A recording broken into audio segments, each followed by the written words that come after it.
And I don't know what's going to happen. I've been having some tech issues here lately, but you know, God's with us. Whatever's going to happen is going to happen. What's up, Domek? What's up, brother?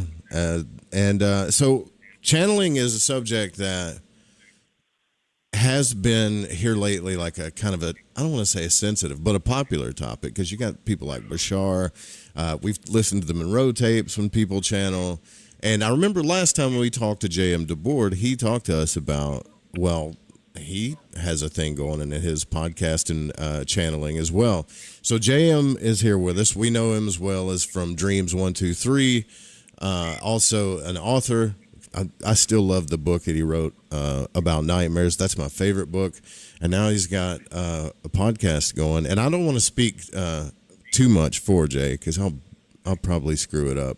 But I'm so glad you're here, brother. And we always have really cool conversations, so it's good to have you here, man. Thanks for coming back on the show. Thanks for having me back. And I just want to say your intro always gets me so excited. Hearing Bob Monroe, you know, for years, that's how I, you know, the stating your affirmations, I am more than my physical body, and I want to know more about this greater energy system that I'm part of. I hear that and I'm like, oh yeah, I get chills, man. I love it. So I'm pumped up and ready to give your audience. You say that this is you know, your people really are into the subject of channeling, and yeah, I've been looking into it real deeply, and I'm real enmeshed in this. So I'm ready to give the goods. There is a mixed match of people that are totally into it, other people that are skeptics. I mean, I'm kind of a skeptic myself, but I'm also like, I'm half. You know, I think a good skepticism is open-minded, plus, you know, also willing to be able to listen. What's different about what you're doing, though, and what other people are doing when it comes to channeling, you think? Well, the biggest difference is that the channeler that was employed by my clients who created the audiobook Channeled Messages of Hope, which has now been turned into a podcast, which I'm producing for them, is that the channeler is a trance channeler. Most of the ones that you see, like if you go on YouTube and you put in channeler, you know, and you might come across someone who, most of them, at least, are fully conscious as they are acting as intermediaries. They call them mediums, the intermediary between the two sides of the veil. Okay. But a trance channeler, or also known as a physical medium, would be someone like a Bashar, who says he goes into a trance state and allows this spiritual energy. I don't know exactly how he describes it, but this is what I've heard others say, is it's sort of like it's an energy, but it's also a personality. And it comes in and actually inhabits their body and borrows their vocal apparatus. So it's actually in the room with you. If you are in the room with the channeler, then you're talking to the other side through the channeler. This was actually how channeling really began. If you go back into the history of it, it would say about 150 years ago, during the heyday of spiritualism, it seemed like that there was a seance going on every corner. Now, of course, this was during an era before television, radio. So this was kind of live entertainment. And there were people who were really into it, the spiritual side of it. And I think that there were people who were really there just for kicks or entertainment.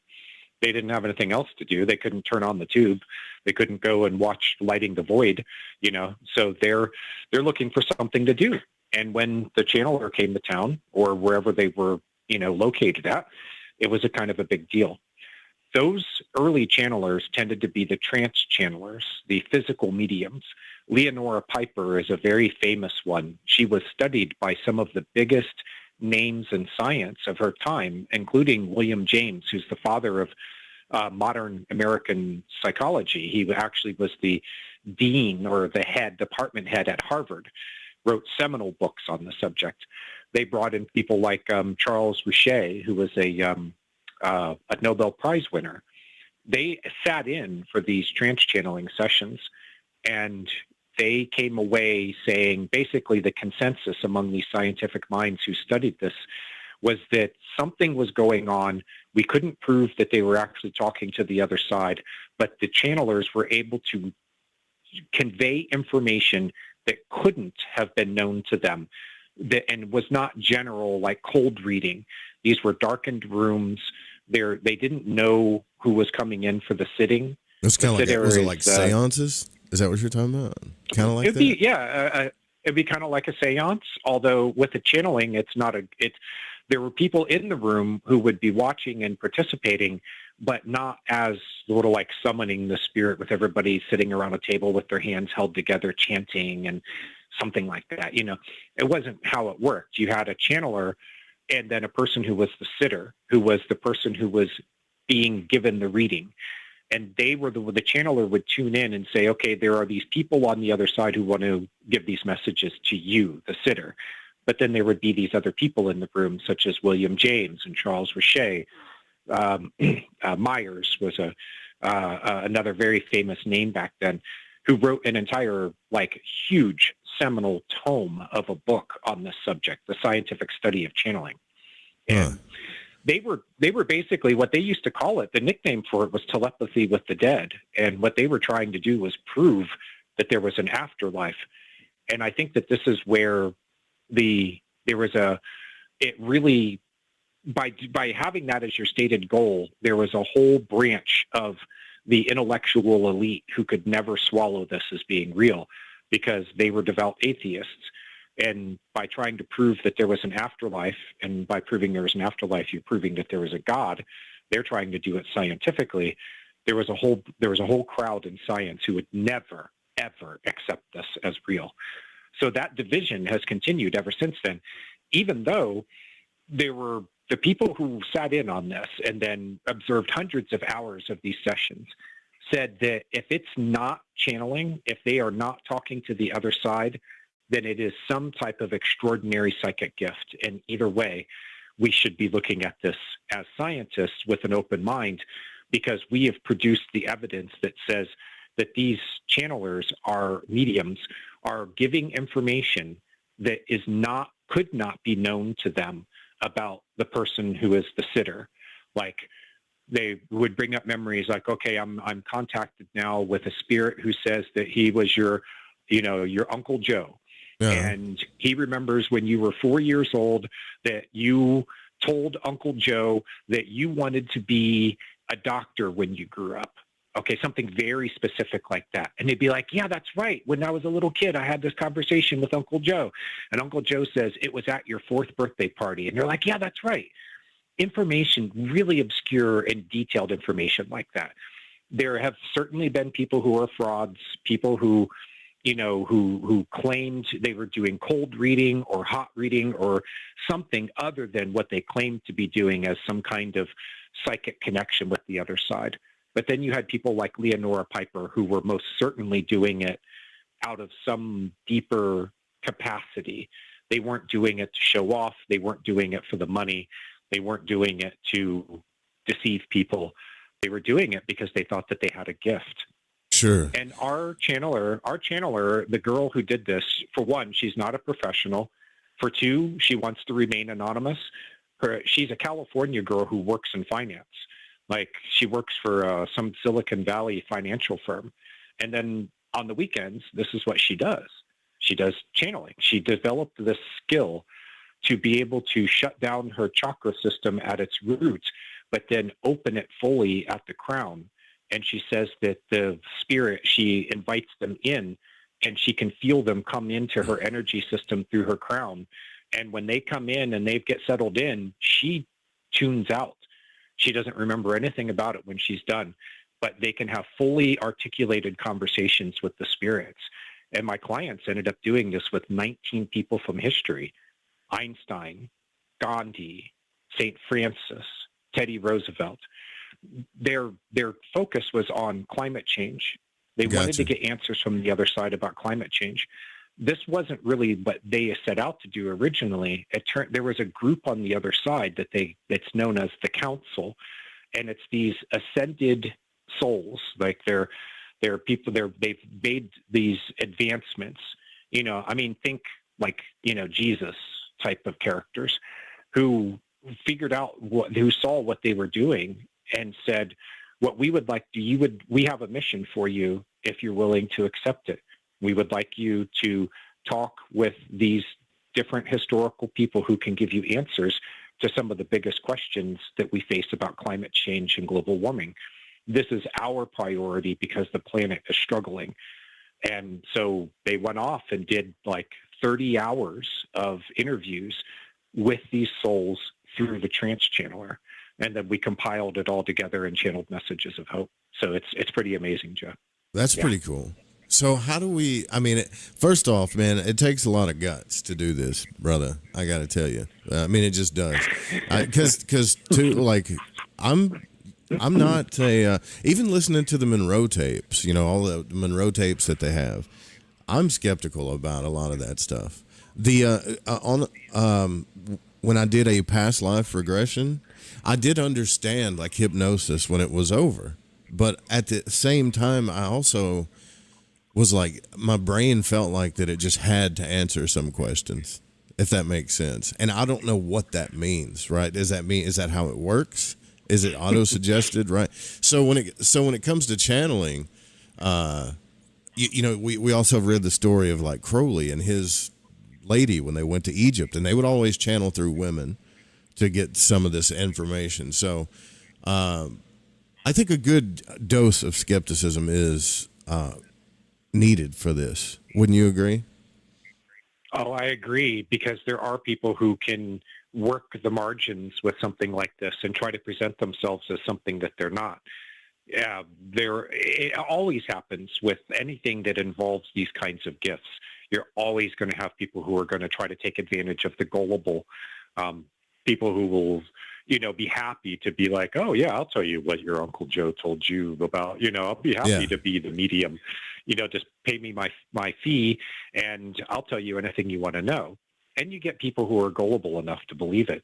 But there have been really good studies on this that have proven under blinded conditions that these mediums can perform without even knowing who they are doing the reading for.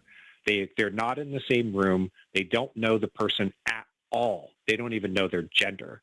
And they would do studies to say, can you produce information that the sitter is going to pick out as being the channeled information from the other side, because there were details in there that only someone on the other side would know. And this has been done at a place here in Tucson where I live called the Windbridge Institute. And they have a PhD research scientist who heads that, who is the chief scientist there. And she's done these very in-depth and well-constructed studies on this subject that have come up with very significant results. I think most people, if you're a science-minded person, which by nature you're skeptical, and you should be as a scientist, you don't want to believe everything that you hear.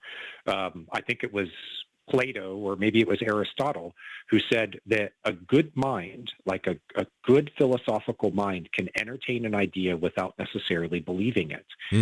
So if you can be a skeptic and entertain an idea and probe it and test it without necessarily jumping in and saying, oh yeah, I'm a believer, then that's actually a good thing. Because of all the as people a human, who would try to get one over on you. Well, I would say like as a intelligent human, you should be. It's the same thing as like a out of body experiences. I started trying that stuff because I was skeptical, but at the same time, there's that voice that you tell yourself, right? Like, okay, well, if channeling or the OBE experience, whatever, if this is real, I gotta know, So you go do it, right? Which I think it's a little tougher with channeling, right? But I do think that the fact that this person that's channeling isn't giving out their name, they're not trying to sell a bunch of courses, it doesn't seem like they need attention, right? There's a lot to be said there. They don't want it. Yeah. Oh, dude, and once you listen to the clips that we're going to play later, by the way, for your audience, I sent Joe a bunch of clips from the audio book. Yeah, we're going to listen to them. You're going to actually hear her doing her thing. We call her Sam, so I'm just going to I'll try to refer to her as Sam from here, but that is a nickname to protect her privacy. When you hear her channel like Nikola Tesla, you can hear a Serbian, for one. You can hear the accent. For two, she knows information about him that you would have to dig deep into his biographies to have any idea about. And 3, she's able to sometimes explain the science behind some of the things that they were asking. The clients were interviewing Nikola Tesla through her, asking questions about some of these science and tech-related subjects that he answered through her in a way that you go, yeah, trying to fake something like that and to do it 19 times for these various historical figures, dude, if it was faking, it is It'd be the best faking, huh? feat. It would be an extraordinary feat to be able to memorize all that information and then to be able to articulate it on the spot while in a trance. They had her on Zoom when they did these, and you could actually see her as she's talking. And I never saw it because what I got were the audio files, but it was extraordinary what she did. If it's acting, then it is one of the best acting performances, and she should get out of finance and she should go to Hollywood because what that girl can do is amazing. I think that she was really channeling the other side. Now, I've heard this hundreds of hours because as I produced the audiobook, I had to basically chop up these interviews to be able to make it. They weren't thinking, oh, we're going to make an audiobook out of this. They weren't thinking that at the time. So I had to take it and chop it up and make it so that it could be presented in that way, very clear, and everything flows from the interview. You hear the question asked, and then you hear the response. And it's for her to be able to perform like that over a course of about 30 hours of interviews is extraordinary. And then there are times the things that you don't hear because I edited out because you didn't need to hear, like when her body would respond with things like physically she would start getting sick and stuff like that because she couldn't hold the channel for so long. Like she would sometimes lose the signal, and you could hear the ordinary voice come back, and then she would go back she would do what she needed to do, use the bathroom, get a drink of water, take a break, and then she would get back into the trance. And then you could hear from the ordinary voice, California girl living in Northern California, to the voice of the spirit that she was channeling. And it was very distinct, very clear. And I think that it's real. So I'll just leave it at that. And we'll let people decide. Either way, Joe, the messages are extraordinary. They are full of information that we can use to help to heal the planet and ourselves. It's historical information. We found out that Malava, and this is one of the clips we'll play, we found out that Malava Maritch Einstein, Einstein's first wife, co-wrote the theory of relativity. She co-wrote it with him, but she didn't get credit for it, and you'll find out why. But this was a very little known historical fact. There was one show that showed in Britain where they played off this idea of the Einsteins, and when he was first getting known, he hadn't even won a Nobel Prize yet. He published his initial papers on relativity, and the one that he won the Nobel Prize for was called the photoelectric effect. He basically proved something that photons, he proved that they were particles. Before then, physics had a whole different idea about what photons were. But she was also a graduate of the Polytechnic Institute in Zurich. She was the second female graduate. So she had a physics degree, and it's where her and she and Albert met. So she gave us historical information that is now being verified through people digging into the records and realizing Malava was the co-author of those papers that made Albert famous. And he basically all but admitted it when he gave her the prize money for the Nobel. When he won the Nobel Prize in physics, it went to Malava. They were divorced at that point. The money went to her. This is fascinating. I mean, it's fascinating regardless. But here's another question too. Before we play the clip, so I want to kind of ask about this. All right, technically we don't know what happens to people when they pass away. I mean, if we're honest, we really don't know. We've had some like OBE travelers say that they meet people or that they can talk to anybody.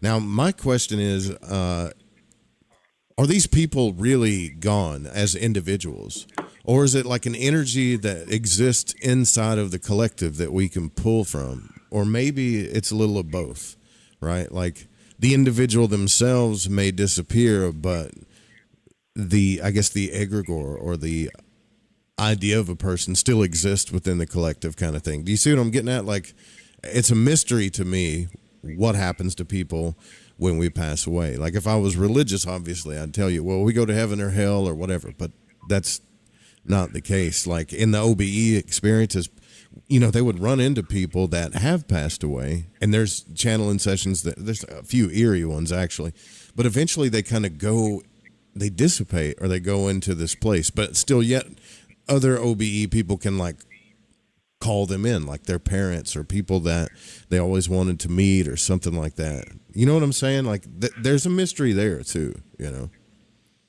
Yeah, and I think that the best, if you're a researcher, the best material to look at is the near-death literature. I helped to write a book called NDEs Unveiled, and we dug really deep into the near-death literature. There are now thousands of accounts of people who they die, their heart stops, there's no brain activity. These are often happen in medical situations where there's very detailed records. They have EEGs, heart rate monitors. They have all the, everything that you would want to know as far as what's going on medically with the person to say they are dead. And then they pop out of their body. And this is almost universal. Now, there are thousands and thousands and thousands of these cases in the literature. They pop out of their body. They realize, oh, I'm dead. Like my spirit is here, but my body's there. That means that for anybody who's had an out-of-body experience, well, that's just par for the course. But most people, this is a total surprise to them. And then the next thing is they have an experience of crossing over into another dimension of reality. They often start perceiving that there are other spirits around them as soon after they have come into their spiritual form. They say that it was like being in their body was like being stuffed into something that was way too small for what they really are. And now they are free and they want to get the heck out. They are ready to go to the afterlife because they say, first of all, that it's fabulous, that there's no of those things that people worry about with judgment about heaven and hell. Most people in the near-death literature don't experience that. But it seems that initially that some people have to face their own beliefs. They have to face those beliefs if they are very strong in them. If they believe that they deserve to go to hell kind of thing, They might have something of a hellish experience that they have to pass through to get to what comes next. But apparently so this is what Jeremy Renner, the actor, said. He's been doing a lot of interviews lately. He had a near-death experience. He's been talking about it on like Oprah and Kelly Ripa and stuff like that. And he said that what he experienced was a community of divine love. And that when he woke back up in his body, he was pissed. He said that it was wonderful over there. And that it was like expanding into his true being, that being this little human being in a body, even though he's a famous actor. I mean, dude was in Avengers, Mission Impossible, the Bourne series. He took over for Matt Damon as the lead. I mean, this is a big Hollywood actor who said that life on Earth is nothing in comparison to it. So the near-death literature, I think, is where we have some of the best information if you want to approach it from a research side about what is the afterlife and what is it actually like. I think, and this comes from not only the podcast and the audiobook, the Channeled Messages of Hope material, but from the near-death material too, that personalities survive, but it's not the ego personality. The ego, and in fact, Renner says he addresses this very specifically. He's like, the ego is just this little construct, and its view of the world and its needs and wants and stuff are nothing when you get out of your body and realize what a greater being that you are. And that's what you become, is this greater person that you've always been. But you had to be stuffed into this little body, into this little ego controlling that body and living your life in a way that's very, very limited. So there's also something that Carl Jung said that a lot of people don't, they've never, even if they know Jung well, they don't know that what he said is that all personalities that have ever lived live forever in the collective unconscious. Yeah, that's what I was saying earlier. Yeah. He said, he had a near-death experience that changed him. He was in the 1940s, and he had a near-death experience, and it changed him. And what he realized is that the same thing that Jeremy Renner has realized, the same thing that many of other people from OBEs have realized, and that we're now getting also confirmation of this through the channeled material, is that you are, before you've even been born into your body, you already exist as a soul. The soul is individual, but it's also collective. It has this dual nature to it. And that there is something about you that has been around since the beginning that is unique and was made that way on purpose. That there is a sort of a divine idea that created all of us. But each one of us individually are precious to that, in the same way that if you are a father or mother of a child, you could have 1 billion children and they're all going to be precious to you because they're your children. Yeah. And so it's the same sort of idea. We're given enough room to sort of become who we are and discover who we really are. But at the same time, there was sort of an idea that brought you into being in the first place. So I'm of the mind to say that there really everything exists on the other side as personalities in a way, but much greater than what the personality was here on Earth. But they still have a knowledge of who they were. And here was something else that came out from our sessions. Some of the souls they talked with said that they were currently alive on Earth. They had reincarnated, and some of them were still. They're like, yeah, I'm actually. Malava Maritch Einstein said that she is living. She's alive right now in India, and she works as a psychotherapist. Guess why she's a psychotherapist? Because her son Edward had a mental illness. The son she had with Albert Einstein, he had schizophrenia.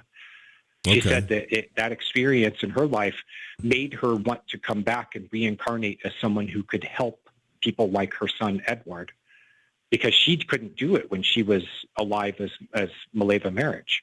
She didn't have the skills. She took care of him, but she wasn't a psychologist to be able to help him with his mental problems. Brother, another thing too I want to mention, and we should, because there's plenty of these clips, we should probably jump into this, right? But I would like to say, man, dude, I can hear your passion about this.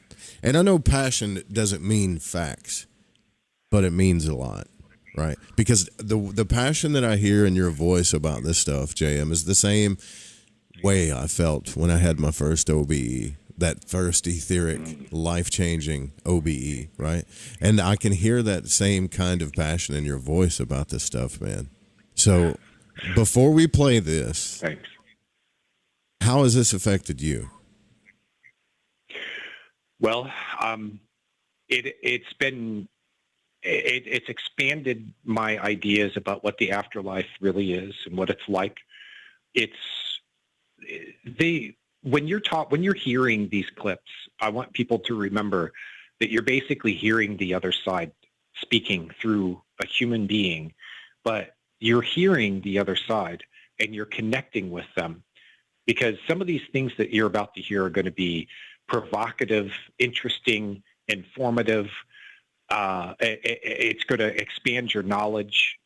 There's a lot of spiritual knowledge that's in this material too.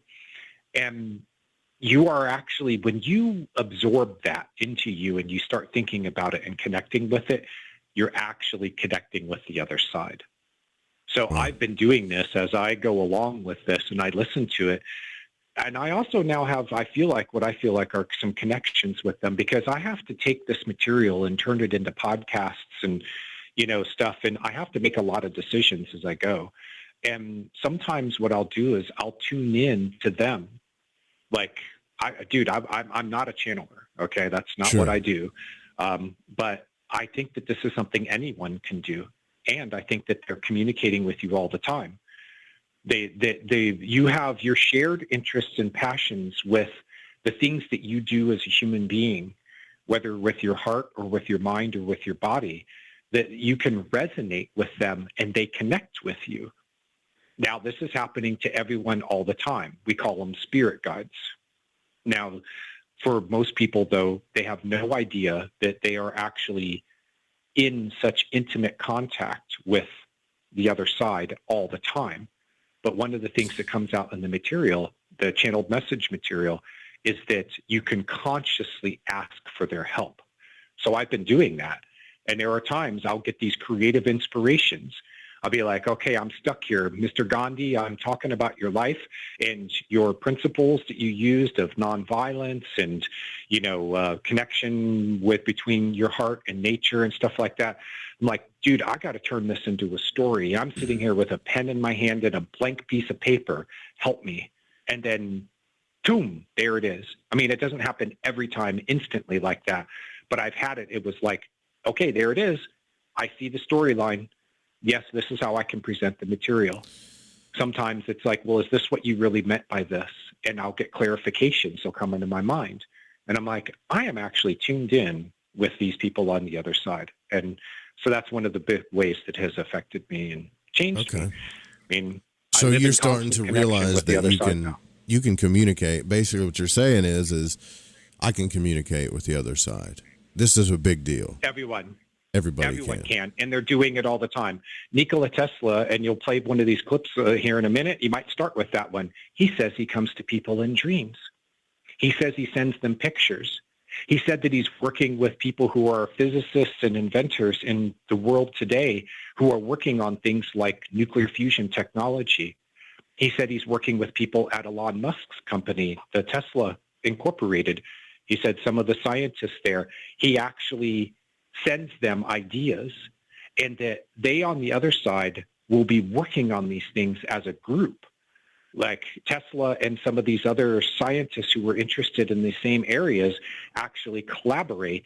And then Tesla says that he's very adept at going into dreams, and he'll go into the dreams of the people who are alive on Earth right now so that he can help them work through some of these, understand things conceptually or work through a problem or something so that they can make advancements. So this was one of the pictures of how it works that came through the channeled material, is that there is an ongoing collaboration between the two sides of the veil. They're not just sitting over there in cold storage with nothing to do.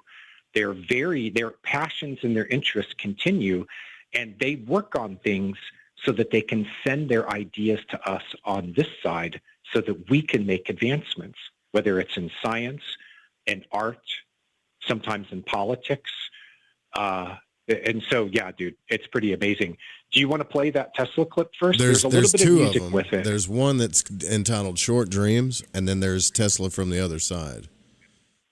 Let's do the Short Dreams one first. Okay, yeah. The Short Dreams one first. All right, let's. Yeah. It's about a 40-second clip, and there's a little bit of music that goes with it. Most of the other clips don't have music, but I wanted to kind of jazz this one up and make it special because dreams are my thing. I was always very good at going into dreams when I was in Embodied and daydream and night dream and being able to meet new people and travel new places. I am basically doing the same thing going into other people's dreams and giving them lots of encouragement and giving them sometimes, like a fiction, so help them understand. That's how it all works. You have a picture that comes into your mind and you say, aha, I know what to do now. And that is very much how I work. Oh, so all right, that's a pretty good accent, man. That sounds legit, actually. It's pretty amazing. She's got she does Samuel Clemens. I have a clip from him, and you can hear a guy who is from the American South. She's got Gandhi. The accents are just spot on. It's pretty crazy when you listen to it and realize that this is a Northern California girl who's not an actress. She doesn't have training in this stuff. She just does it spontaneously. So she doesn't let you guys don't play the part where she's like actually getting channeled, or maybe she gets sick from the energy thing, like you're saying. You don't want any. I mean, that is kind of personal, right? Like, why would do you guys play any of that?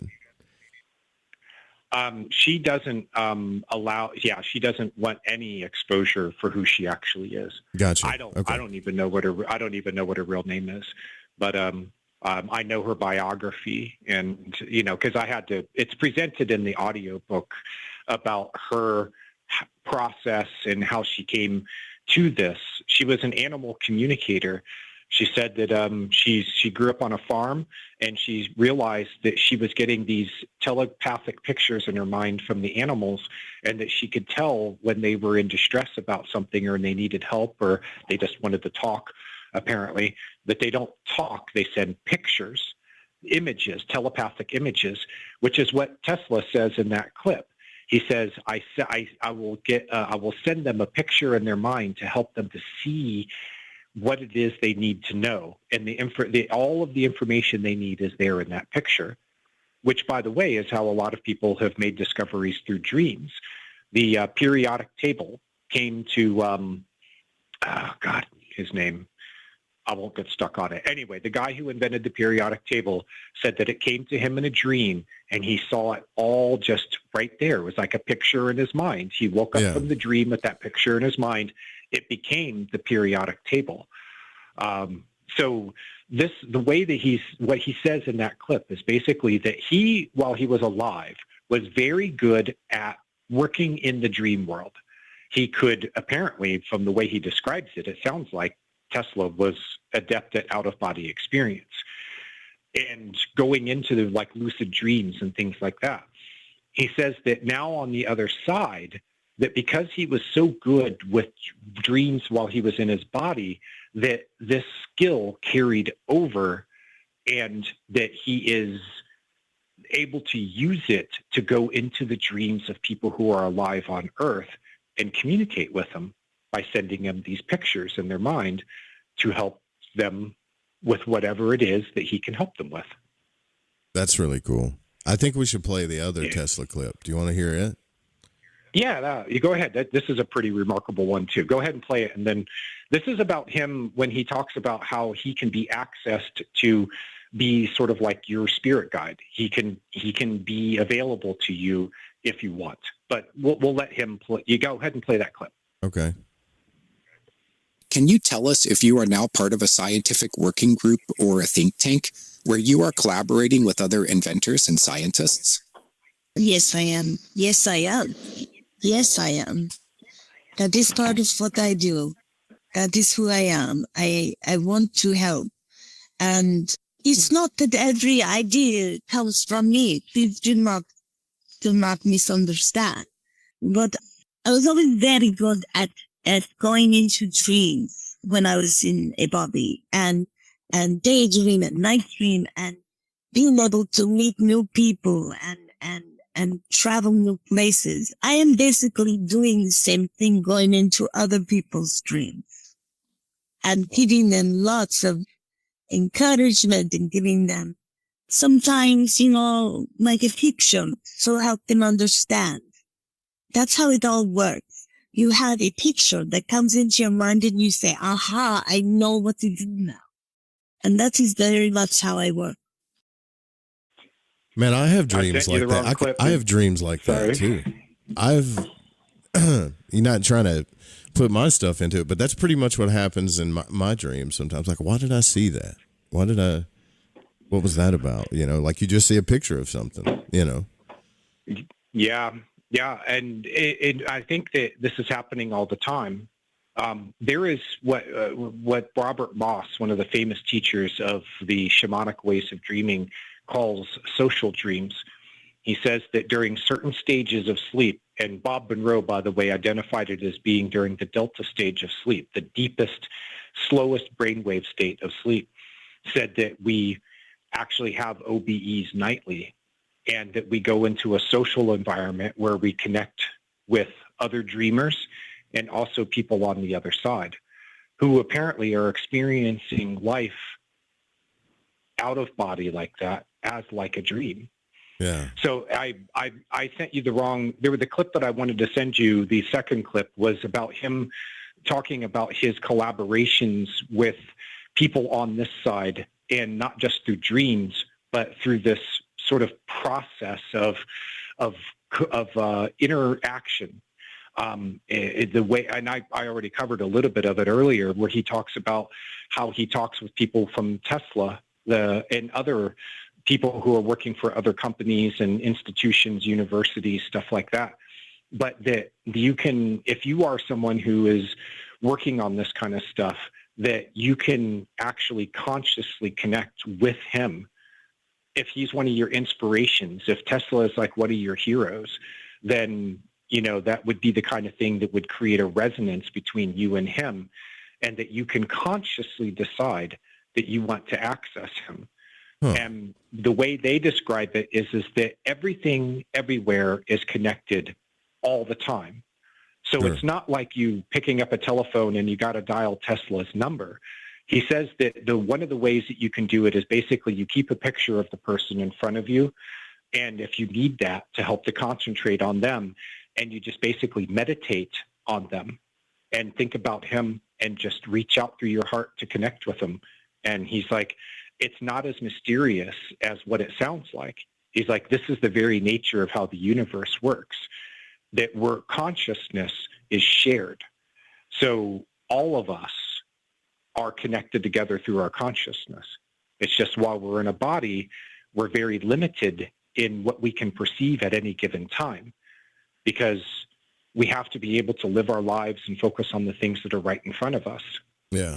In fact, there's a theory coming out. You know, I have that book on the science of the paranormal coming out in September. Right. And they're one of the leading theories right now in the study of the mind, of the psychic side of the mind, is that the brain is actually an inhibitory mechanism, because the brain is here to help us to survive on and understand our environment and engage with our life on a moment-to-moment basis. So it's a reducing valve. This is the way William James described it. It's a reducing valve, and it's a dampener. It's a conscious dampener. I get what you're saying. Or like a transformer. It's in. So this is when you experience consciousness that is the greater consciousness, you realize that this kind of connection between us all is very easy to do, and it's innate. You don't have to have any special abilities or skills. I think the best thing that you have going for you is the ability to be able to open up your heart and use the heart's energy as a sort of power source for this. And that once you send those signals out through your heart, that you will be heard. You know, it's I think Christ said the same thing about prayer, if you think about it, right? Remember, like in the old biblical text, you know, he was like, he said the guy that beat on his chest, in other words, it was using his heart. He was all in his feelings. Is like, forgive me, blah. You know, he said he's heard more than the other one, kind of thing, too. You know. Yeah. I'm not saying that's real. I'm just saying it's funny that's in spiritual text a lot of times too. You know, old scrolls have people saying this kind of stuff. You know. And it's in modern, the modern study of the heart. It's come, like the Heart Bath Institute has done a lot of study of the heart as an organ. First of all, one of the things to understand about the heart is that it's a vortex. Okay, the way the muscle is shaped is it actually wraps around itself and it creates a vortex. Okay, it's not just a chamber. Like, you look at the heart unravels. It's like 12 feet long or something. When you take the heart muscle and you unravel it, it's 12 feet long. And I think it was 12. It was some number where I was like, are you kidding me? And they're like, yeah. And you wrap it up and it comes into this dense little ball the size of a softball, but when you look at it as when it's all stretched out, it's like 12 feet of tubing. You're like, wow. So you can actually, there are techniques that you can do, body-based techniques that you can learn from disciplines such as Qigong, where you can actually move that energy through your heart and you feel it like become super condensed, and then you put your intention behind it and you send it out. like a powerful exhale of energy out of your body originating in your heart. And you can actually feel like, I've done it with working with chi.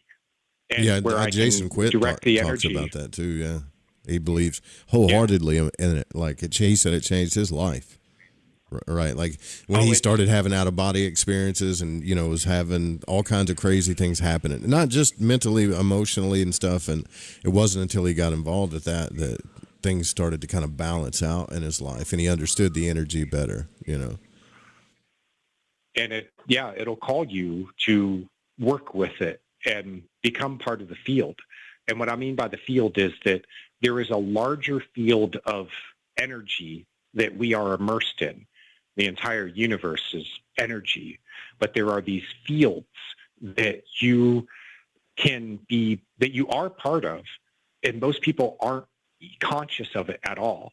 But once you start learning how to work, like through Qigong, you start learning how to work the energy, then you can actually start to feel it physically. You can experience it in an embodied sort of way. And that changes everything, because it's not just a head exercise anymore. It's not like, I'm going to go into meditation and I'm going to, go to this other realm. I've done that with the Bob Monroe Gateway stuff, Yeah. I mean, that stuff was fascinating. But what I found is it's much more tangible when I can actually feel the energy run through my body. I can feel it build like a charge in my chest, and then I can direct the energy. And that's when you start having an embodied experience of it. And it does change everything, because you realize what you really are. You're not just this body. As Bob says, I am more than my physical body. But you realize it in a very tangible way. It's not something that you're saying to yourself like a mantra to try to convince yourself of something that you don't feel to be true. When you have that first out-of-body experience, right, like when you start to feel the vibrations, which scares a lot of people still. We've talked about that before. But then you get to this place where you can kind of work with that energy flow. We talked about this a long time ago, right? When that energy kind of separates from the body, you could still feel it, but that's the time to move out of the body, is when that vibrating starts happening, Robert Monroe believed right out of your believed body at that point 100% in what you're saying. He called it like waves of energy that we need to learn to control or work with. Yeah. And then you go out into the larger system that is also based on energy, and you can interact with it. So you're no longer limited by your body and your physical senses and your physical mind. You can experience yourself as energy in a larger system that is also energy, which is what I call the field. So dude, so we got this stuff is real. So we got some clips. It looks by Clements. We got Einstein. We've got save that for last. We've done the Tesla Einstein. ones. Which one? Yeah. Einstein collaboration with let's do that. Malava. Yeah. Go ahead. When we spoke with Dr. Einstein, he made it clear that you were very vocal with him about your theories and ideas during your time together. Some historians of physics argue that you did not make significant scientific contributions, while others suggest that you were a supportive companion in science and may have helped Dr. Einstein materially in his research, as well as co-developed scientific concepts together as students. Malava, we would very much like to give you the opportunity now, once and for all, to set the record straight. Did you contribute to the writings that describe the theory of relativity, known by the famous equation E = mc squared? Would you consider yourself a co-contributor? Yes, we co-authored the paper on relativity. We co-authored the papers that were filed at the same time. We worked together, collaborated together. Yes, being a woman, I was thought to have less credibility with my name on the papers, and that I would not be taken seriously, and the papers would not be taken seriously. And I wanted to help Albert at that time to make a name for himself and to advance in his career. And so, yes, my name was left off for that reason, but only for that reason. We were always a team. But being a woman, I was mother, I was wife, I was housekeeper. But in the evenings, we would work together and I would check the mathematics. And that is one way that we collaborated together, but we were always a team. Dude. So she says that she checked the mathematics. And this is one of the things that if you look into Albert's biography, he says he hated the math. He loved the conceptualization, but the math part of it, of physics, he hated it. And he said that Malava, though, was brilliant when it came to the mathematical side of it. So he would work on the conceptual side of it, and then Malava would actually do the math so that he could prove his theories to other physicists. What it's saying is that without Malava, there wouldn't have been an Albert Einstein as far as being, one of the theory greatest of relativity scientists of his era. So the theory of relativity, she's saying she checked the math on that. They worked together to produce that paper. Yep, and 4 other papers that he published. He published 4 or 5 papers in 1905. It was a prodigious, amazing output. It changed physics forever. Now, what a lot of people don't know is that it took about 15 years before that work was validated, and that there were a lot of people in physics at the time who were vehemently against relativity. They said they did not, it was against established science. It overturned Newtonian physics. And there were a lot of people who were against Albert, who said that he was wrong about this stuff. In fact, if you want to laugh, go look up the book 100 Authors Against Einstein. They were 100 of some of the biggest academic and science names of the age who wrote a book saying that Albert was wrong. And then, but this was before his predictions about the bending of light. That he said that gravity would bend light because of the size of massive objects. And they were able to measure it. I think it was in 1919. There was an astronomer who was able to go witness an eclipse, and they were actually able to see the effect as they focused on the sun is getting, blocked out except for the corona, and they could see things that were behind the sun because of the way that the light was being bent by the gravity of the sun's, of mass. So it was things that they shouldn't have been able to see. But because of the way that gravity bends light, they were actually able to observe objects, celestial objects that were behind the sun at the time. So it actually, that proved Albert's theory.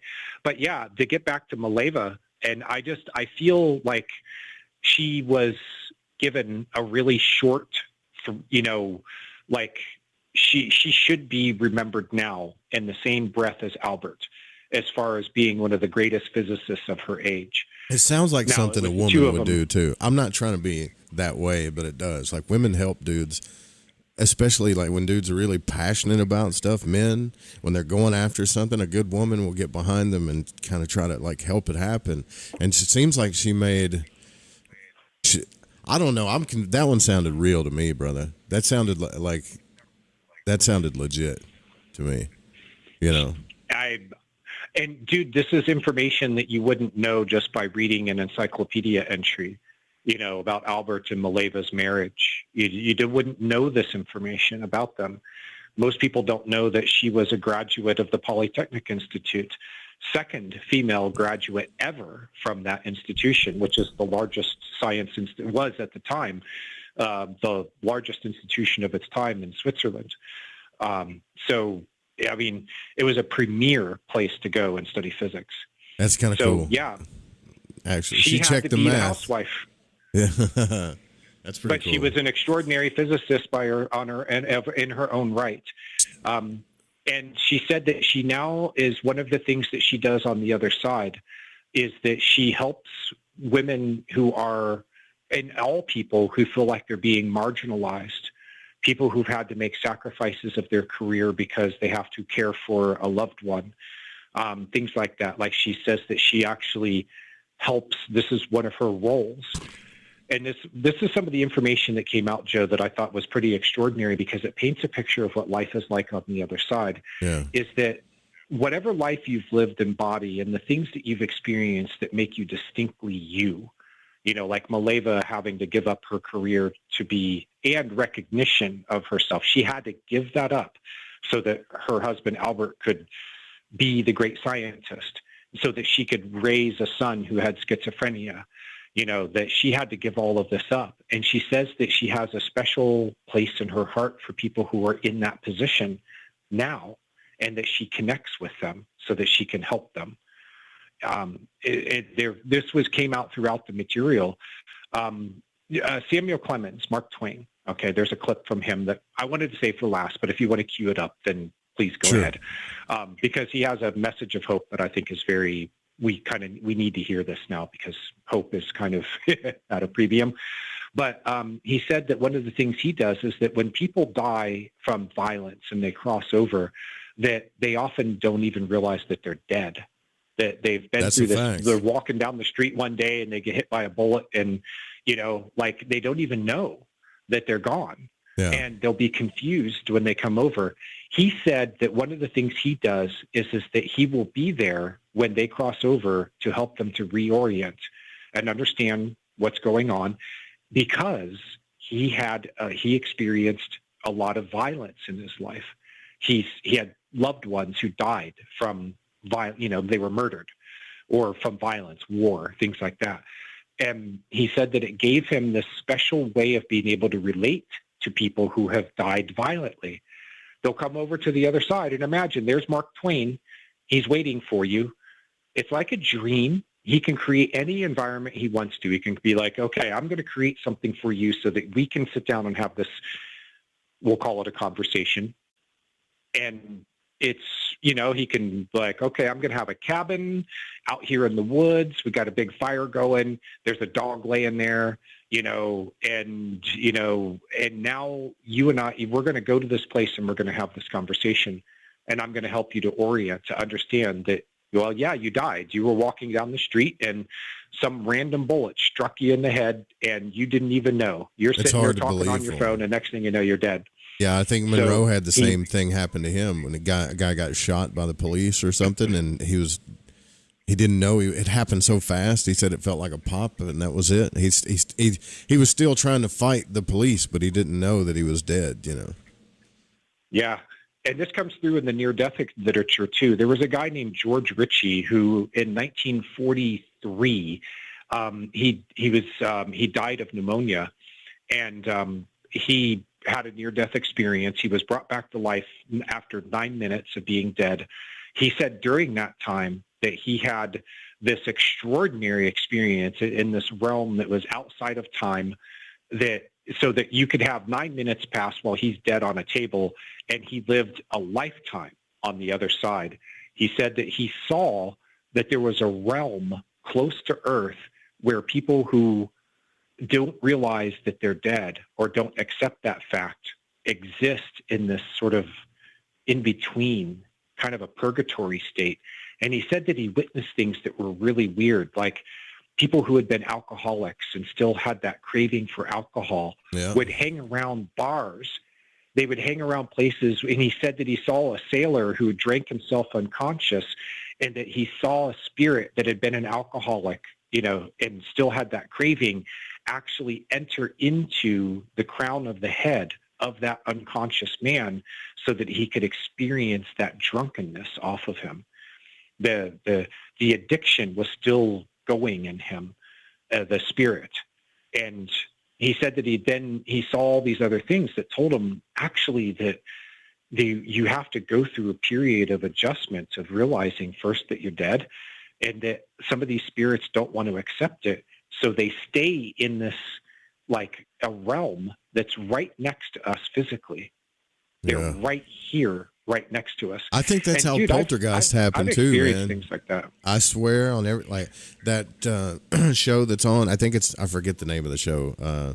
It's called the Enfield poltergeist, and they go through, and it's that thing that happened in England, and they go through and find out later that this guy's wife died, and he was just didn't want to leave without his wife. That he just didn't want to, even though he tortured this family, he just didn't want to go anywhere without his wife, you know. So well, and most of the channeled messages we have, it's much more hopeful though, because there's the one side of it is this dark side of it, which apparently we have to work through those things before we can really move on. But what a lot of the souls we talk to, who are of course these influential people, you know, who a lot of them are a little more spiritually enlightened, let's just say, that there's a whole other side of it that is very positive. George Bush Sr. talks about not only being reunited with his daughter, Robin. He had a daughter who died at a young age. And then his wife, Barbara, who he refers to as Bar, who was apparently his nickname for her was Bar. And when Sam, the channeler, is channeling George Bush, he refers to Barbara as Bar. So he's using the nicknames that he used for her in, you know, in his waking life. But he also said that all of the dogs, he was a big dog lover. He said that all of those dogs were there on the other side waiting for him. They greeted him by jumping all over him and like being happy and licking his face and stuff like that.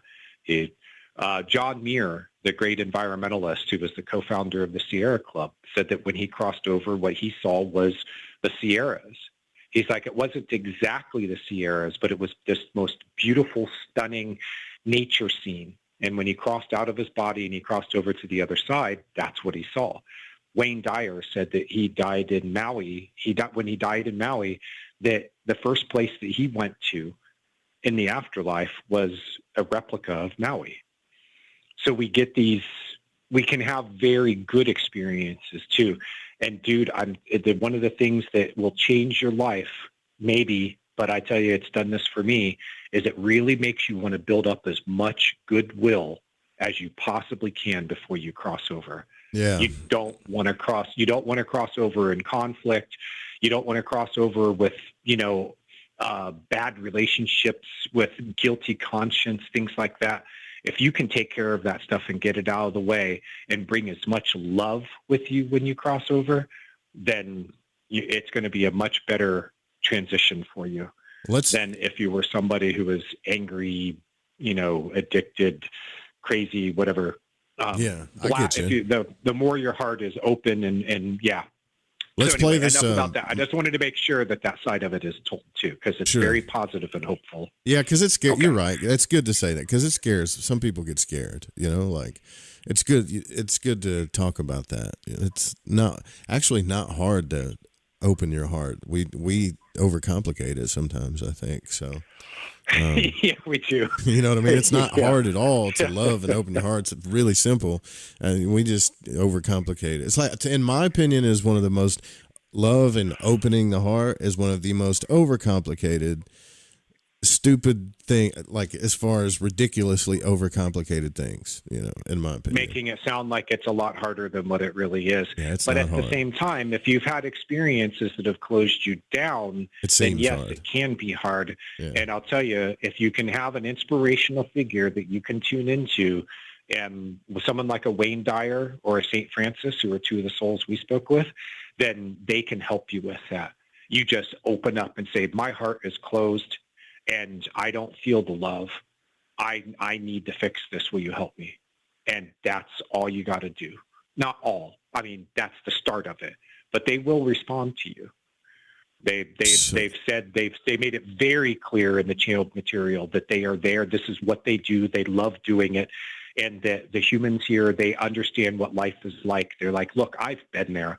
I know how hard it is. And you reach out to me and I will help you. So if everybody out there who's like, man, these guys talk about open their heart. My heart feels closed and dark and, you know, all that. Like, no. Just ask for help and you'll get it. Or you could just play that song, You've Lost That Love and Feeling, over and over and over again in your head. Just turn it on and just play the record over and over again. Yeah. It's gone, man. Whoa, right. Whoa. Here's okay, play a clip, man. This is Clemens, or Mark Twain, right? Is that it? Yes. Okay. Yes, this is Samuel Clemens was known as Mark Twain. He's the author. Gotcha. Go ahead. All right. Comments would be to reiterate what I was saying before. And I truly believe that the world's going to be a better place, a happier place in about 20 years. And that doesn't mean y'all need to get lazy, but it's going to be a much happier place and a better place to live. What? My parting comments would Listen be to this, man. Samuel Clemens sounds like my cousin. Well, you're from Arkansas, and he was from what, Missouri or something like that, right? So this girl's from Northern California? She's from Northern California. No, that was a real Southern accent. Yeah, it's amazing. And you should hear the rest of I played that. You have that little clip, but I think the interview with Clemens is a little over half an hour in that chapter, and you can hear it very clearly. Hold on. So can I play that again?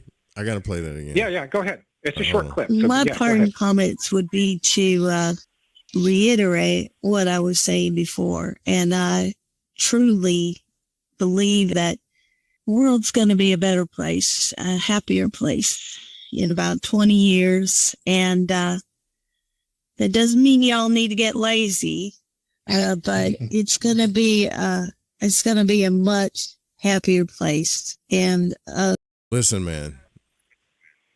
I know when people, like, I watch movies when people fake Southern accents, and I'm like, I could tell that don't sound fake to me at all. That's remarkable. To me neither.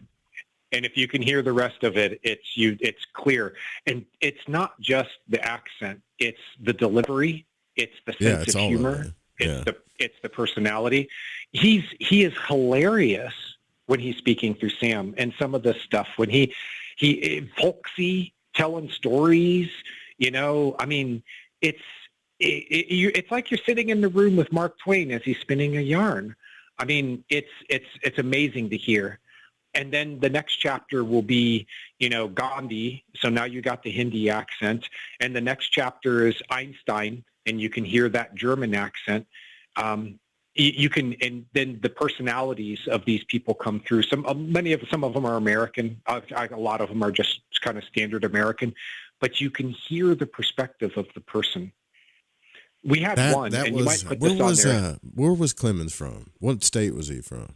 Was it Georgia? I thought he was from Missouri. Missouri? I mean, because a lot of his biography is about his life on the Mississippi. Like he talks a lot about it in his books and stuff. So I thought, well, it's probably Missouri where he was born. That sounds really close to home for me. Yeah. So here's what I'm saying. Like I'm not trying to make it all about the accent, okay? But when I go to like Georgia or even Virginia, Kentucky, those accents and their demeanors are different. But that kind of Arkansas, Missouri, Mississippi line accent never changes. And that's what it sounds like, man. It sounds just like it. Thank you for observing that and validating that, because I thought the same thing. I'm from Ohio, right? Yeah. So I'm no expert on that. But, it was the accent and then hearing the sense of humor. Yeah. Some of the things that were related, like who would know that Mark Twain, Samuel Clemens, had a history that people in his family had died from gun violence and just violent death was part of his life, and that he would have a special place in his heart for people who've experienced that. And that, they ask a question during the interview, is like, well, what are you doing now on the other side? What's your existence like? And he's like, well, I like to help people who've come over who have experienced violence and they died suddenly, because I experienced that. And then, I kind of help them to reorient, maybe I can help to ease some of their pain and their suffering. Maybe I can give them some kind of insight or something that will help them to understand what's going on. And I'm like, my God, come on, try to make that up. I'm past the whole skeptical thing with this. Sure, I can tell you. I've heard enough of this material, and it just doesn't. I was trained in science when I was in college, and I know how to approach something to be able to discern the truth. And it's not to say that I'm, a lie detector and I'm going to know, but I've had enough life at this point to know when people are bullshitting. Yeah. And I hear you. I didn't hear that at all. I didn't pick it up. Plus the people who are doing this, my clients, I mean, the lady who this came to, when this first started happening, she was battling a very severe disease. Really? And she had Legionnaire's disease. And she thought that she might be leaving this earth.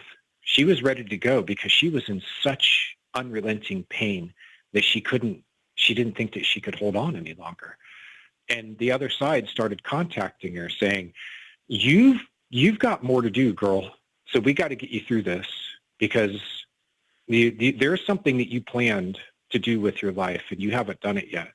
So let's see if we can get you healthy and over the disease so that you can take on this next thing in your life. You've got some really interesting things coming up and you need to stay alive long enough to experience it. So I want to hear this Gandhi one, man. The one about reincarnation. This is Gandhi's talking about what he did after he died as Gandhi. He starts with his assassination. He was assassinated in 1945. By the way, he says he met the person on the other side who was the assassin, and he forgave him. But then he also talks about how he reincarnated after his life as Gandhi. So go ahead and play that clip. All right. Let's hear it. There might be some music with this. I think that was one of them. Yep. When I was Mohandas, I was executed and I was incarnated again in 1958, and I lived in Turkey, and I was a very poor farmer, and I had a very peaceful, quiet life. And I had many times where I was able to think peaceful thoughts and meditate, even though I was very poor and sometimes very concerned about my existence financially. I incarnated and then I died in 1984, and I have not been back on Earth since then, and I do not plan to come back on Earth at this time. Gandhi was a farmer in the 50s and 60s. That's crazy. In Turkey, yeah. He lived a short life, apparently. Very quiet life. And then he when he went back to the other side, he realized that he was done with his incarnation cycle. He is it's known as ascension. He's ascended, which just means that you don't need to have physical incarnations anymore. Now, it doesn't mean that you don't have it. It's like it's not necessary for your soul's development anymore. You still can come back if you want to. But Gandhi said very clearly, he's like, yeah, I'm done with that. Because I've got my existence on this side and I don't need to be in a body anymore. So that life was sort of the capstone of his incarnation experience. You know, Bob Monroe talks about that too. He says his life as Bob was supposed to be his second to last incarnation, and that there's an incarnation coming up that everything was building towards that's going to be sort of the capstone experience so that his soul can then move on to have other experiences. This life was like his somewhere around his 2000th life, 2000 incarnations, yeah. Man. Well, Malava said that she's lived 122 times. But when you're coming from a realm where time doesn't exist the way that it does here, then it's all, I'll just say relative, relativity. Yeah, right. But yeah, it's seen very differently, and you can incarnate at any point in time that you want to. We often think of this as a progression because we understand time as flowing from point A to point B to point C in one direction. But apparently when you get on the other side, you understand that time is not it doesn't exist in the way that we think of it. this was something that I also learned how to do in the Bob Monroe states. Focus 15 is the state of no time. You go to a place where time doesn't exist the way that we understand it. And at that place, you can kind of see anywhere in all of the history of the universe, and you can go anywhere in that history that you want to. Man, I am 100% jealous. Like, does it seem like everybody I know, even my friends, are far more advanced in conscious exploration than me? I'm still trying to get out of my yard, brother. Like, yeah. And I remember when I talked to you one time, you were like, "Hey man, I saw you laying on a couch," and it was one of the only I swear on this, guys, it was one of the only times that I went into my dad's house and laid on the couch to do like an out of body experience, and I had the door open and the screen door shut, and then JM comes on the show. I forget what show it was, and he's like, "Dude, I went to your house and I looked through this little screen door and I could see you laying on a couch." Like, I'm like, "Are you freaking serious, man?" I remember that. It was a dream. Yeah, it was a dream, and I could tell there was something that was different about the dream. There was just something that felt like I was actually there observing you. Now, I know I've had many, I study dreams and I practice different types of dream work and stuff. So, I understand that a dream can be like very real in that sense. Like, God, I really felt like I was there and I was with this person. You probably was, man. But I looked in that screen. I felt like I was in some rural, deep, kind of out in the woods. And I come up on this place and I look through the screen and I see Joe laying on the couch. The door is open, but the screen door is closed, but the inner door is open. And you were taking a nap and you were laying there on the couch. And I'm like, damn, that's Joe Roop. So, yeah. Yeah, man. I don't have like mystical experiences, man. I can get into my etheric double. And when I get out of my body, I just feel like this crazy pull back towards my body all the time. Like I'm moving in thick water, And then once I get far enough away from my body, then it feels extremely like light and I could move around and stuff. I think I've been able to do that since I was a kid, but like going to different realms of time and going to places that Robert Monroe talked about further in his book, like I'm super jealous of that, man. Super jealous. Well, I am too. Okay. These experiences have been kind of few and far between for me. I give you the highlights, and it's kind of like, you see me throwing the touchdown, but what you didn't see was the rest of the game when, it's 3rd and 19 and I'm, getting sacked. Okay. So to use the metaphor, I've had plenty of times when, nothing really happened, or I'll meet people who are really adept at this stuff and I feel jealous of them that they can have these experiences. Because like you, I've often, when I start to leave my body, there's something that pulls me back very strongly, which I've realized is the fear of death, and I'm here to have a physical experience. I'm an intuitive type. If you look at Jungian typology, I'm intuitive dominant, and it means I'm naturally adept at these kinds of things. But what my soul needs is through what Jung called the inferior function. And it's not inferior as in less. It's just lesser used, like not lesser value, but lesser used. And it means that the opposite of intuition, which is he called sensation, or in other words, physical embodiment, is where the path to my soul is through.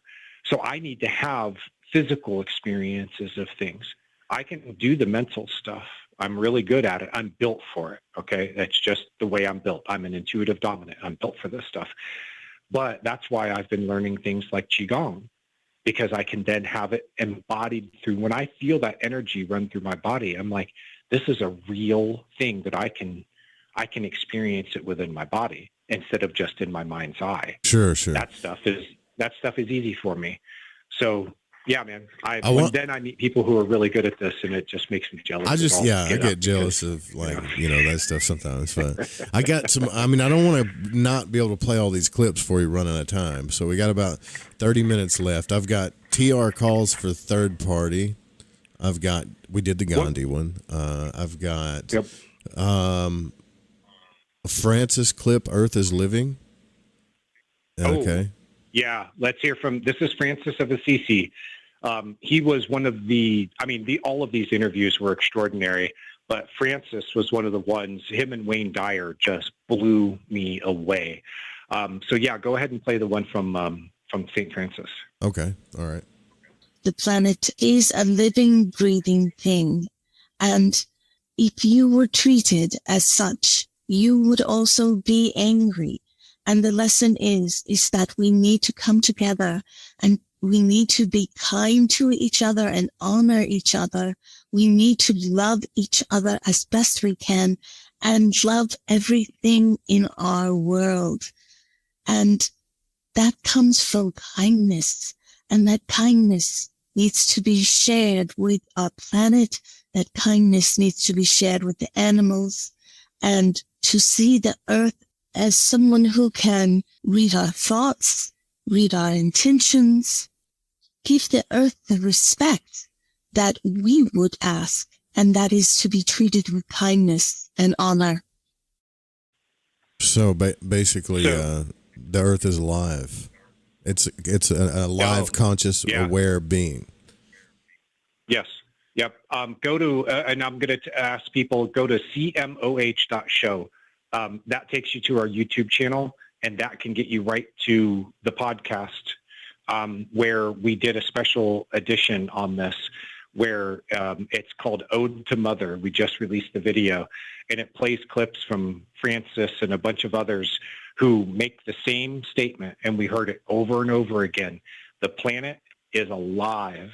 It is a soul. It's a different, apparently soul. There's human soul and there's other types of soul, but whatever it is, the planet is our mother, and she is prolific and she's creative. She is a soul that wants to express beauty, and that the things that she creates for us here on earth, the beauty of nature, is something to be respected the same as you would respect your mother. But we humans are disrespecting the planet. We're disrespecting the beauty. And she is starting to struggle. She's having difficulty with us because of how badly we disrespect her. And if you look at the way that we treat the planet, it's very disrespectful what we do. We have this system that insists that we suck every dollar of profit out of every natural resource. And it's not so much that using resources is bad. It's that we don't give any respect for it. We assume that this is just our right to be able to take whatever we please and to leave behind a god-awful mess. Now, if someone came into your home, like assuming that you have a good, that this is, you have a good mother, it's the one who gives and gives and gives and lives the role.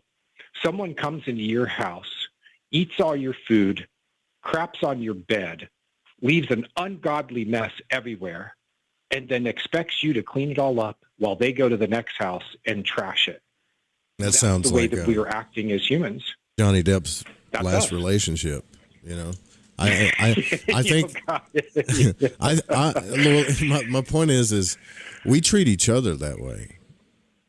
We treat the earth worse, in a lot of sense of the word, that St. Francis talked about and Wayne Dyer talked about. And they said that this problem we're having with the planet right now, with the environment, both of them said that it is a manifestation of our mistreatment of the planet. And Wayne Dyer gave an extraordinary insight on this, as he said that when you do something that you know is wrong, you're going to feel guilty about it.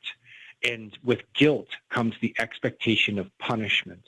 And that what's happening right now with the crazy wildfires and hurricanes and extreme hot weather and things like that, he says that it's actually, we are manifesting this.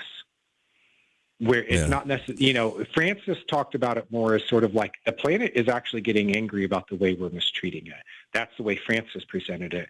Wayne presented it in a little more of a subtle way. He's like, yeah, I agree with that, but I also think that we are manifesting this because we realize what we've done, what we're doing, and that we deserve to be punished. And so the planet is responding by punishing us, but not because she wants to. It's because this is manifestation. That's how manifestation works. I've been in the middle of a hurricane, and I can tell you that it's scary. And it wasn't even a big hurricane. It was like a category 1 or 2. But the one word that I said, I remember talking to my dad on the phone while I was in there going through it. I was like, it feels angry, man. Yeah. That's what it feels like. It feels angry, yeah. It sounds and feels completely pissed off, Yeah.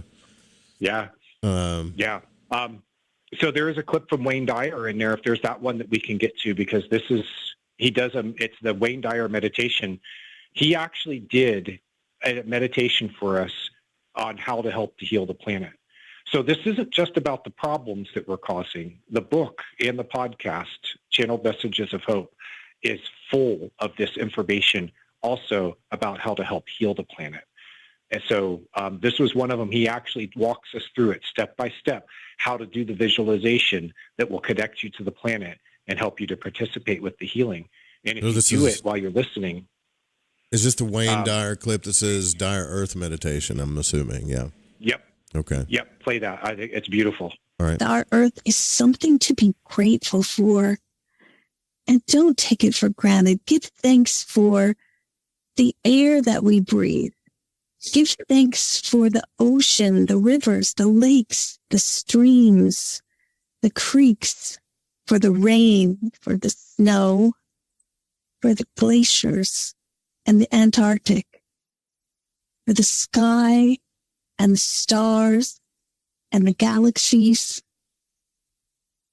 Give thanks for all of those things that we take for granted. Give thanks for the sun that warms us, the trees, the plant life, mineral life, the ground that we walk on. How many of us even notice the ground that we walk on, and for the earth that provides our food? Meditate and visualize everything there is on this earth to be grateful for, and all the abundance that we are surrounded by. All of the miracles that are just begging to be acknowledged, validated, and appreciated. That's well said, yeah. Vintage Wayne Dyer there. It became part of a larger conversation. Sometimes these clips were a little tricky because it would be part of a larger conversation that you really have to hear by listening to the whole chapter. Sure. But it was one of the things we asked him was about how is it that we can, help the planet? And part of it was an actual meditation that he talks about connecting your heart to the planet. He's like, get yourself into your heart space and then feel the planet underneath you and feel the heart of the planet connecting to yours. And I was listening to it one night while I was all with the headphones on and sitting there on my porch. And I did that. And I had this experience of kind of popping out of my body, not full OBE, but kind of popping out of my body and looking down at myself and realizing that I am this one person sitting on top of this ginormous planet, son to mother. I felt her, and it changed things for me after that. I would go on a walk or something, and I would start noticing more about the beauty of nature around me, and just feeling things, the trees, the animals, in a way that I hadn't before. And I was like, wow, man, this shit's really changing me. I'm becoming more aware of this stuff. So I followed along with what he says there. You often don't even think about the ground that you're walking on. Yeah. This fact that you're on this right now, you're on the surface of this massive planet that's hurling through space. you don't stop and think about it. Like, and he says that this is a good thing to do. You don't have to walk around with your head in the clouds all the time. But he's like, look, just every once in a while, just become conscious of the fact of where you are and what you're connected with. And this will help to heal the planet because she'll feel that connection to you. Like, like after you haven't seen mom in a long time and you're feeling disconnected from her. And now, like it's Christmas and there's mom and you have this moment of reconnection. Yeah, like, I totally get that. She responds the same way to that. She just wants her children to acknowledge her, which we don't do, especially these days when you live in a, high-rise apartment building or, your feet hardly touch the ground. I mean, I know people who live in urban environments who very rarely see anything of nature, other than maybe a tree in the parking lot, That's it. Like, and once people like a lot of, there's studies too that show like, cause I look into this stuff, people that are not psychologically nurtured enough in their life with motherly love, right? Whether they didn't have a mom or they just never felt that like unconditional motherly love. The one place they end up going after, they go through all their codependent relationships and clingy things and psychological issues is they end up finding tons of healing on hikes and in nature, right? I know it sounds simple, but it's a big deal for these people too, Absolutely. Big deal. And the best healing. I saw the other day, dude, that just the frequency of green that is like nature green, leaves, grass, things like that, is actually sends a signal into your brain to relax. Yeah. Like it helps you to release and to power off, like to power down. And so, yeah, you get out into nature. And if you can't get to nature, which unfortunately so many people living in urban environments, suburban and stuff, they can't get much of nature. But if you can find just a tree, to go and sit underneath for a little while, take your shoes off, feel that thing, feel those roots underneath you, just appreciate it. You don't have to do anything special like chanting or hug the tree. I mean, if you want to, go ahead. But you don't have to do those things. You just connect with it. Realize that it has its own sentience and awareness, and that it's happy to connect with you no matter where you're at in your life, no matter what you're feeling at the time. And it can help to ease a lot of these pains and it get you back into a state of connectedness.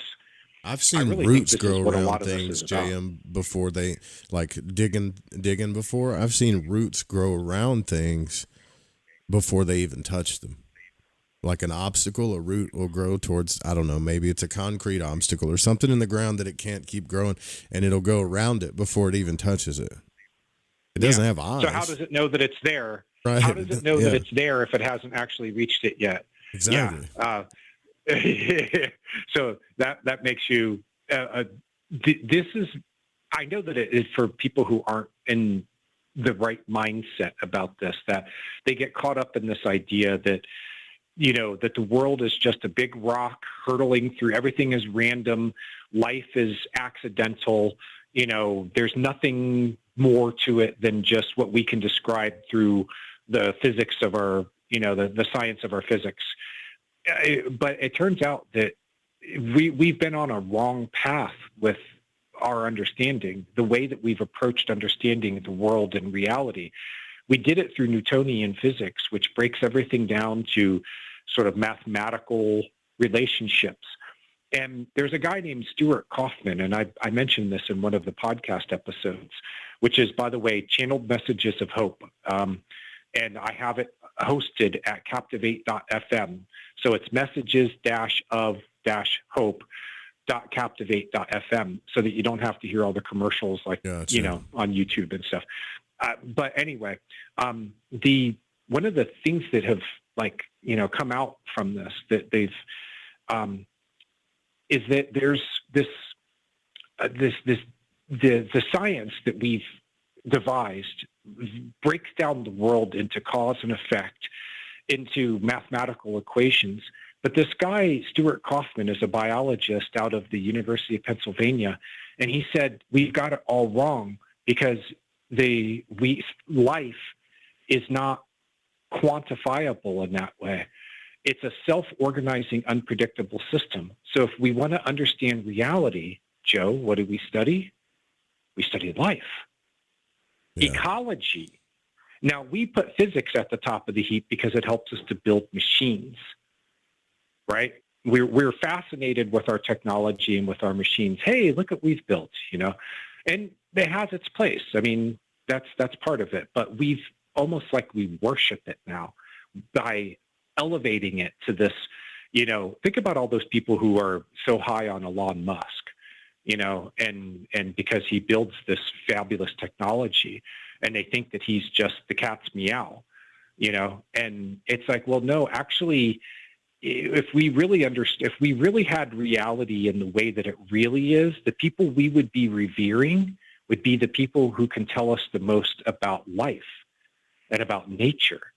We should be studying those things to understand what reality is. But instead, we use physics to try to understand reality. And I think this is where we went wrong. 200 years ago, we went wrong with our science. And this is a huge revelation that is being made right now. There is, behind the scenes right now, a revolution going on in science, at least among the people who are open to this, who are saying, we got it wrong. We can't understand the world as a mathematical formula. We need to understand the world as a self-organizing, unpredictable system. You got to. We've been saying this for years, man. Like, you can't throw consciousness and life, a wave, and life force, which is consciousness too. But like, you can't throw that stuff out of science. You can't say, well, that's metaphysics. It's not metaphysics. It's real. It's here. It's obvious. It's not hidden. It's blatant. And yet, because they don't understand it, they don't study it. Yes. Dude, it is. It's so blatant. And how we don't see it. And I think a lot of it has been driven by the fact that there's the other view of a more of a mechanical universe, the Newtonian physics universe, is what helped us to build the machines that make some people extraordinarily rich and powerful. So, of course, that's what they want us to be focused on. And that's why they get a hold of kids from a young age, you know, and you'll get them, these kids who've gone through the STEM education, you know, the science, engineering, technology, medicine, the kids who were on that course, I run across them at Reddit, and now they're like college kids, and they are insufferable. They think they know everything. You can't tell them anything different than what they know, that science is their God. Science is their God, and they worship it. And it's unquestionable. They are so dogmatic about it that when you question the science, it would be like going to an inquisitor and saying, I question whether God is real. You know? And then it's like, nope, tie them up and burn them. I heard Thomas Campbell say, I think it might have been on Rogan, I forget where it was, that he said that the physicists are the priest class now. Yes. The scientists, the physicists in particular, because physics is considered to be the highest of all the sciences. Yeah. Hey, is there another clip you want to play? Sure. Yeah. The Jacques Cousteau. I'm kind of interested in that. Tell me about that before we play it. Yeah. Okay. So just a quick introduction. The clients talked with people from politics, from science, and also social activists. And this is one of them, Jacques Cousteau.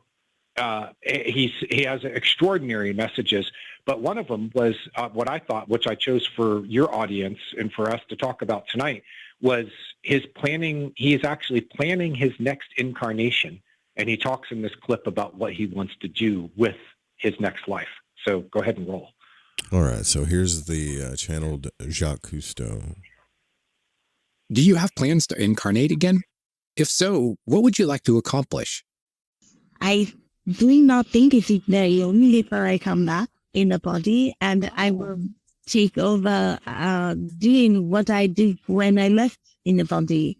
This is what my dream is. This is what I want to be a part of another new generation that is working toward preserving the oceans and the conservation, but I also want to work toward preserving space and conservation of space. I don't feel that we can handle that at this point without doing some damage, and that is something I also want to be a part of. Huh. Do you have... That's interesting. Do you love the accent? The damage. The damage. And when you listen to Sam channeling Jacques, it's like you're sitting in the room with Jacques Cousteau. But yeah, he says that he wants to, continue his conservation efforts. That space is also not just the oceans, but space, which I've heard the other day that there's now 1 trillion pieces of junk in orbit around. There is a lot of space junk too. Yeah, I see people like, pieces dude, of junk. They're like, that's a UFO. I'm like, how do you know that's not like a piece of a coffee cup, like burning in it from a spaceship or something? There's so much crap up there now. Yeah. 1 trillion pieces of space junk. I can't believe we trashed our planet, and now we're trashing the space around it. And it's just getting worse with all these crazy billionaires who think that they've got the next great frontier and they can go suck that dry too. But without getting off too much of a tangent on that, Cousteau was a fascinating interview. And he asked that we all hear a message. One of the things that he says, we asked him, what can everyday people do to help the planet? We talked about some of these big things like nuclear fusion technology coming, and we talked with Einstein and Tesla about that. And we talked about all these big ideas, but most people, this is very remote from how they live their daily lives. So he said, pick up your garbage, in particular the plastic, because it all ends up in the ocean. So, and I've seen this. I'm seeing it everywhere. I live in a fairly nice neighborhood. It's well kept and everything. Dude, I am seeing trash everywhere. Yeah, man. It's now bad. that my eyes are open to it. So I'll see a plastic bag blowing along. I'll pick it up, and I'm taking my walk. I do this every day. I take a walk, and I'll just pick up the crap, particularly the plastic, because it breaks down into stuff that's noxious or it's toxic.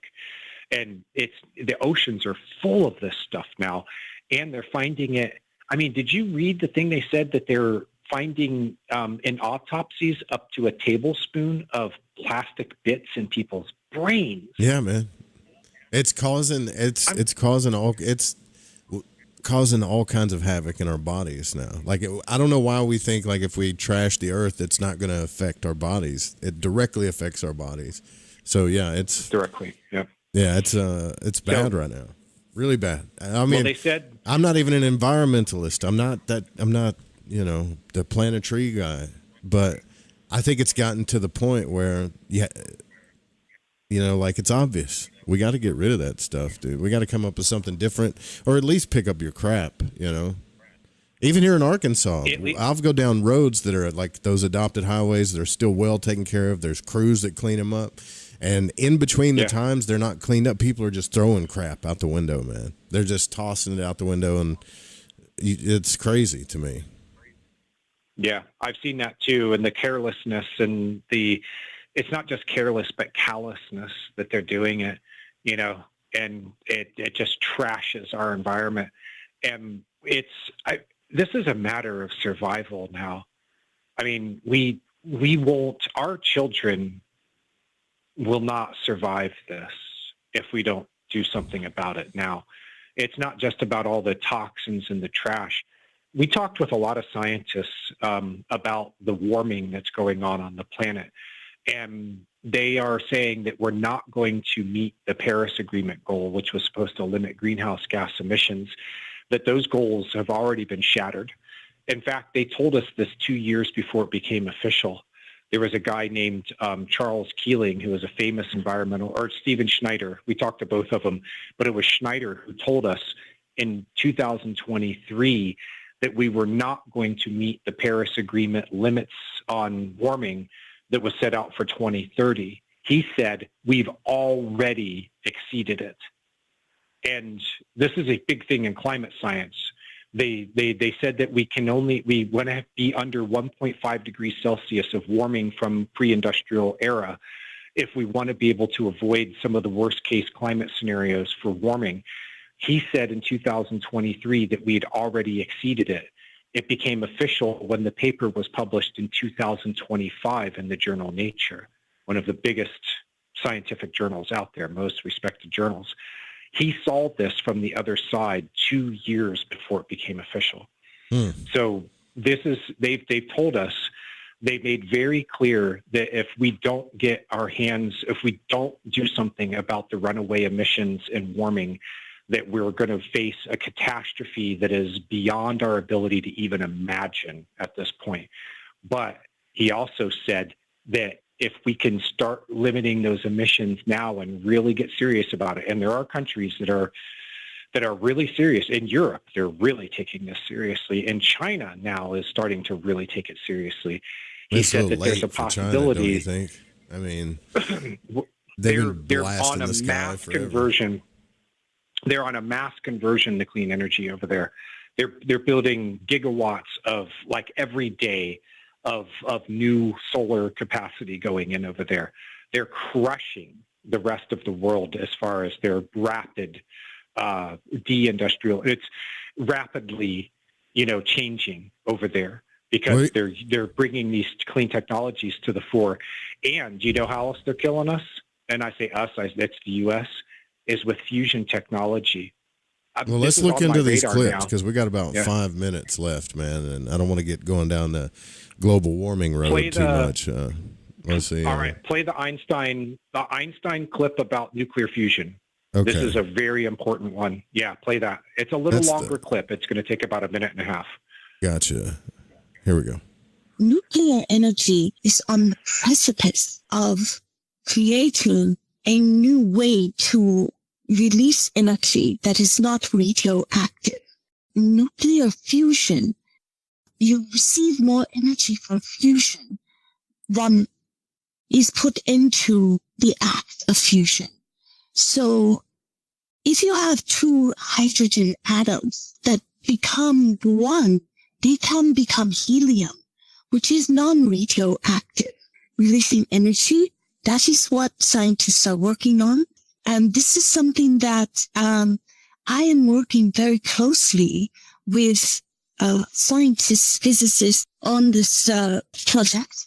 And I feel that on your timeline, we are looking at possibly 25 years of putting this into a reality. But once it is into a reality, it will be able to address this damage at an accelerated rate. I do feel it is highly paramount and necessary for reversing climate change. Huh. We're talking about fusion here, though, right? Like nuclear fusion. Yep. See, didn't they say that was impossible, or was that cold fusion? I forget. The cold fusion thing was, back in the day, that was a thing that came out that it didn't go anywhere. What he's talking about is that what they do is they create a magnetic containment field, and they hit a substance that's in it. It's various different types of substances that they use. Basically, they hit them with lasers until it turns into plasma, and it's basically creating a star. It's the same process that powers the sun, but they're creating it within a contained area so that they can harvest energy from it. And as the fusion takes place, it releases energy in the same way that a nuclear explosion does, but it's not radioactive and it's not destructive. It's releasing the energy, and then we're building the technology to be able to harvest that energy. You can get more energy out of it than you put into it. I mean, you've got to warm up these lasers and hit it with these, with the super amounts of energy to get the fusion process started. But once it gets going, now you've got an unlimited source of clean energy. He says that it was him and Tesla and George H.W. Bush talked about this too. They said that this is paramount. We have to develop this technology. H.W. was in the CIA, so he probably knew something about it. But listen, man, look, there's a lot of controversial subjects here. Okay, just saying. fusion is considered dangerous in a lot of fields of science too. You know what I mean? Like, it could be That's one of those. Fission. Yeah, but I mean, it could fission for sure. But anytime like you're building a star, isn't that what you just said? Well, it works in the same principle where instead of dividing and splitting the atom like we do with a nuclear bomb or with our current nuclear technology that produces all kinds of destruction and radioactive waste and stuff like that. Yeah. This is actually fusion's fusing. Different than fission. Like I understand that, but anytime you're working with these energies, period. Nuclear energies. There's always the word nuclear spawns a little psychological danger sign in my head. You know what I mean? Like it just does. And they address that. Actually, Albert addresses that too. He's like, look, people hear nuclear and they think that this is going to be the same old dirty, destructive technology that we developed around our nuclear weapons programs. He's like, this is very different, and that it's the future. And there's nothing about this to be scared of. So thank you for mentioning that, because he was very clear about that this is the future and that this is not something to be afraid of. It's very different. It uses the word nuclear in it and people get freaked out. But he's like, no, this is the opposite. This is like you're creating energy in a new sort of way. You know, you take two hydrogen atoms, fuse them together, and now you have helium. Instead of releasing, some kind of radioactive waste, uranium, plutonium, whatever, he's like, what you're actually producing is just an element that's already in abundance everywhere. He said, actually, Tesla said that the greatest danger of this is that the people who are developing the technology are going to hoard it. That there is a mad gold rush going on right now for nuclear fusion technology, and the biggest players in the world are funding this to try to be the first to develop the technology so that they can do the same thing that J.P. Morgan did to Nikola Tesla. Nikola Tesla invented a way to be able to use the earth as a power generator, and he invented a way of being able to harness and transmit that power. He used money from J.P. Morgan to be able to develop the technology. He developed the prototype at Weidencliff. He built a tower that could transmit energy.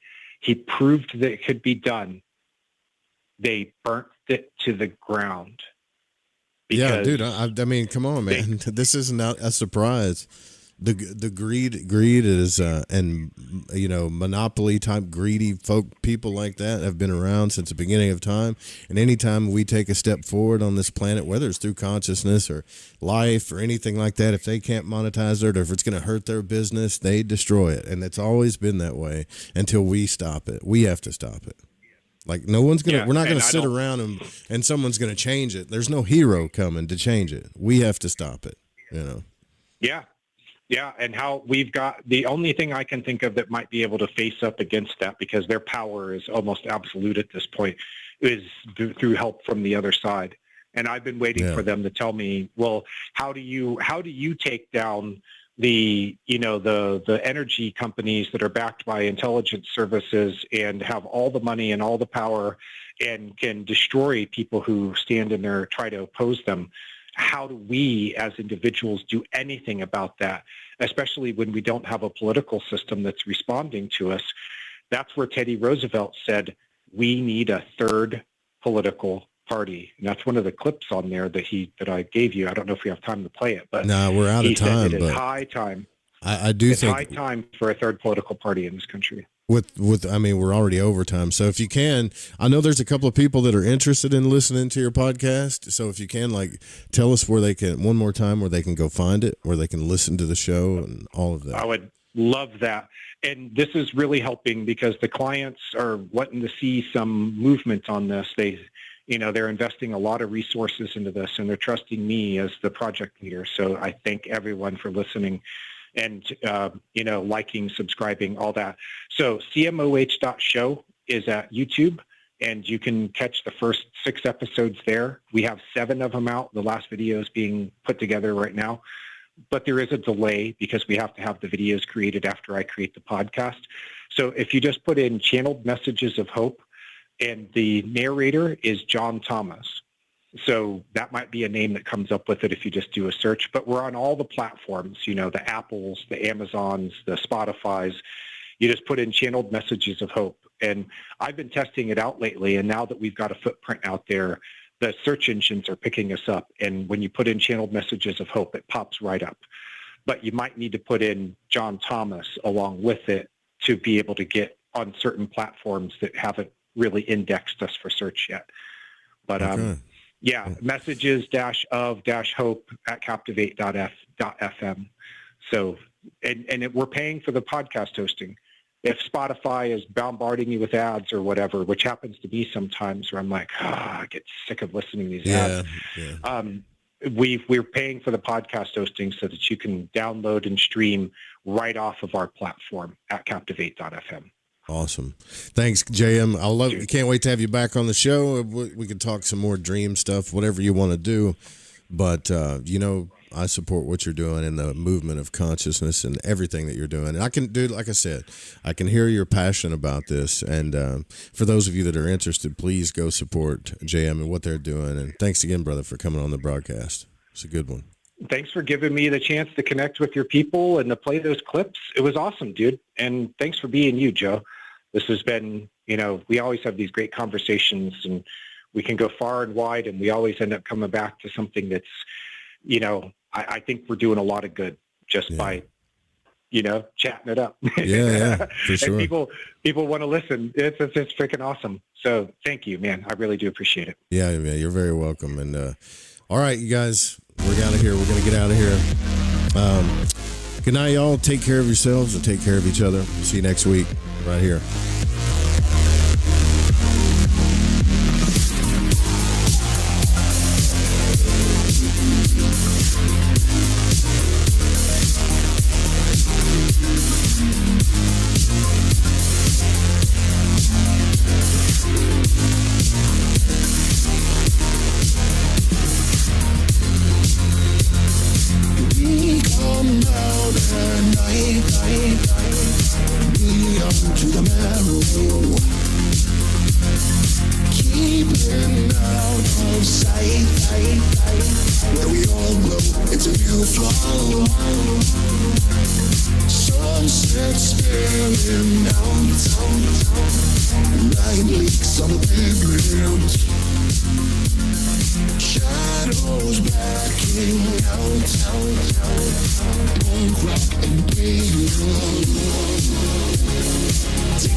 Hiding for nothing.